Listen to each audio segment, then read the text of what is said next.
ওয়েদারটা অনেক সুন্দর, আল্লাহর রহমতের বৃষ্টি দিতেছে। তো এইখানে আমরা জানলা দিয়ে দেখতেছিলাম কি সুন্দর বৃষ্টি পড়তেছে। তাই ভাবলাম যে ঘরে যেহেতু কম বেশি কিছু না কিছু আছে, তো মিলে ঝিলে একটা ডালে চেলে খিচুড়ি বার করি।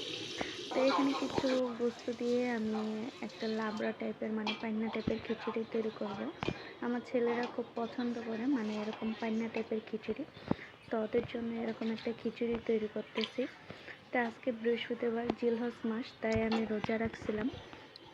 তো আমার হাজব্যান্ডের শরীর ভালো না, তার জ্বর আইছে, তো এই কারণে সেও রোজাটা রাখতে পারে নাই।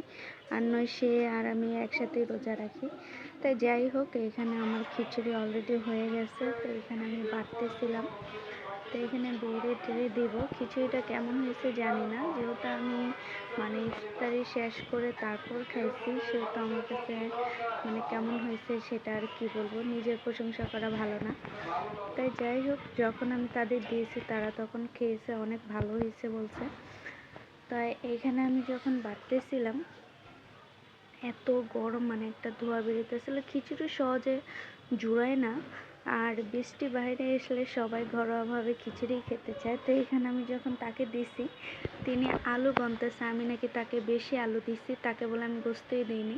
তো এখানে সে একটা করে আলু নিতেছে আর সে গনতেছে যে এই যে কয়টা আলু দিছো তুমি আমাকে। তা আমি কী করবো ভাই বলেন, সে আলু পছন্দ করে, তাকে আলুও দিয়েছি। তো সে তাকে বলতেছি যে আমি কি গোস্ত দিইনি, গোস্ত হ্যাঁ হ্যাঁ দিছো এই যে। তাই যাই হোক, একটু ফানি করে আমরা মানে সে খাইতেছিল আর আমি বসেছিলাম। আর বাহিরের বৃষ্টি, ও আল্লাহর দান। এটা অন্য একটা জায়গার সিন আমাকে কেউ দিয়েছে। তো এখানে আমি আবার অ্যাড করছি, এত বৃষ্টি মানে আমার ঘরের চারপাশে মানে খোলা জায়গা নেই, আমি তাই বৃষ্টিও দেখতে পারি না।